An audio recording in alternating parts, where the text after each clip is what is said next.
안녕하세요. 챗GPT의 역량 딥다이브의 저자 이민영입니다. 자, 이번 시간에는 질문법에 대해서 조금 구체적으로 살펴보려고 합니다. 내용물과 형식이 포함된 질문을 하려면 몇 가지 기억을 해야 하는데요. 자, 첫째, 목적을 명확히 해야 합니다. 둘째는요, 챗GPT에게 역할, 다시 말해서 페르소나를 명확히 해야 하고요. 또 셋째는 구체적으로 질문을 해야 하고, 넷째, 묻고 또 묻습니다. 마지막 다섯째는 하나의 주제 안에서 질문을 해야 합니다. 자, 첫 번째부터 한번 볼게요. 목적을 명확히 해야 하는데요. 내가 지금 이 챗봇을 왜 사용하고 있는지 예를 들어볼까요? 만유 인력에 대해서 알려주세요. 라는 질문 충분히 가능합니다. 그리고 만유 인력에 대해서 1000글자 내외로 서론, 본론, 결론이 보이게 해주세요. 또 가능합니다. 자, 그런데 어떤 목적에서 이러한 질문을 한 것인지가 명확하지 않죠. 물론 이런 질문이 가능하지 않다는 것 아니에요. 학습의 목적이거나 혹은 그냥 지적 호기심이라면 충분히 가능하죠. 그런데 조금 더 목적을 명확히 하면 내가 원하는 결과값이 나옵니다. 만유 인력에 대해서 초등학교 4학년 아이가 쉽게 이해할 수 있게 설명해 주세요.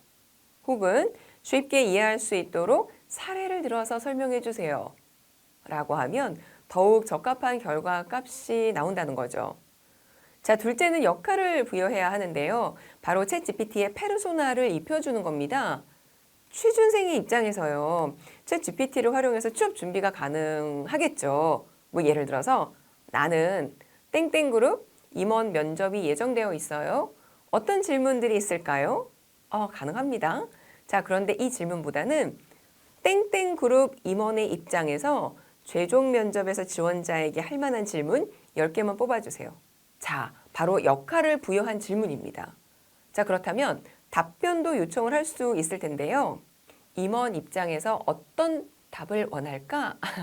각 질문에 해당하는 모범 답안 알려줄래요? 라고 한다면 예상 질문의 모범 답안까지 임원의 입장에서 노출이 됩니다. 이 때문에 사실은 기업에서도 고민이기도 하다고 하더라고요. 지원자들이 노력을 덜 기울일까 봐서 그런 거죠. 자, 추가적으로 어떤 역할들이 가능할까요? 30대 워킹맘이라고 가정한다면 가족여행으로 어떤 액티비티를 원할까? 정치 평론가의 입장에서 2020년 미국 대통령 선거를 비판적인 시각으로 정리해 주세요. 또는 땡땡 마케팅 기법을 중학생 입장에서 어떻게 생각하는지 알려주세요. 땡땡 마케팅 기법을 50대 가정주부 입장에서는 또 어떻게 생각하는지 알려주세요.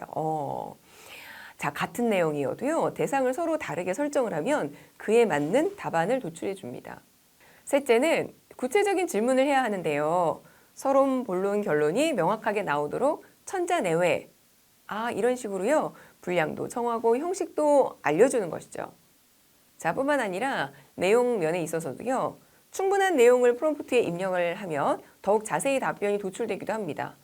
구체적으로 질문을 한다는 의미는요. 도출되는 형식을 구체적으로 입력한다는 의미도 있지만 구체적으로 배경 설명을 충분히 해준다는 의미도 있다는 걸 기억해야 합니다. 자, 넷째는 묻고 또 묻는 건데요. 처음에는 오히려 조금 단순하게 질문을 하는 것도 요령이에요. 도출된 답안 안에서 궁금한 내용이 있다면 더욱 깊게 들어가는 방법인 거죠.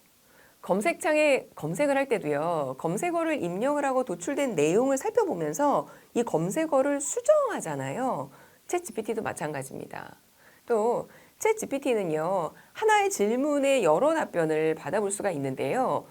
답변 하단에 Regenerate Response라는 버튼이 있어요. 이 버튼을 누르면 다른 버전의 답을 해줍니다.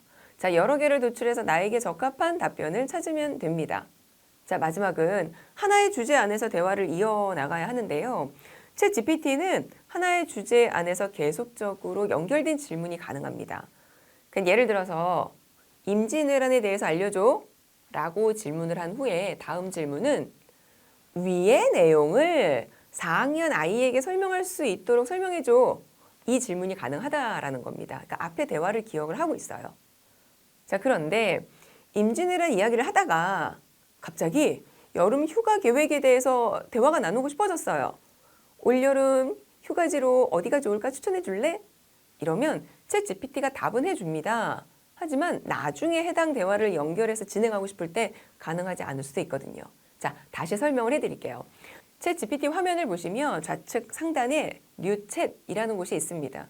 그 아래로 쭉 지금까지의 나의 대화가 저장이 되어 있습니다.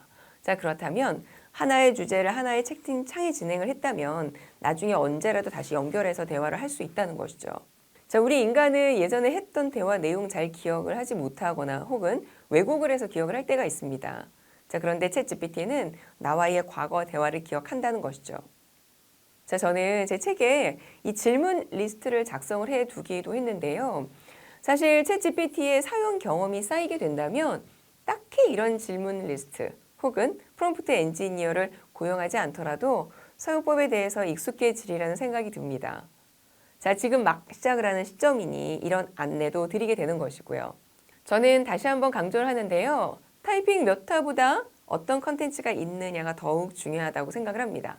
이런 질문법이 중요하다기보다는 어떤 내용을 질문하느냐가 더 중요하지 않을까 생각을 합니다. 그렇다면 챗 GPT 시대에 우리가 집중해야 하는 전문 역량의 중요성에 대해서 제 책과 함께 다뤄보도록 하겠습니다.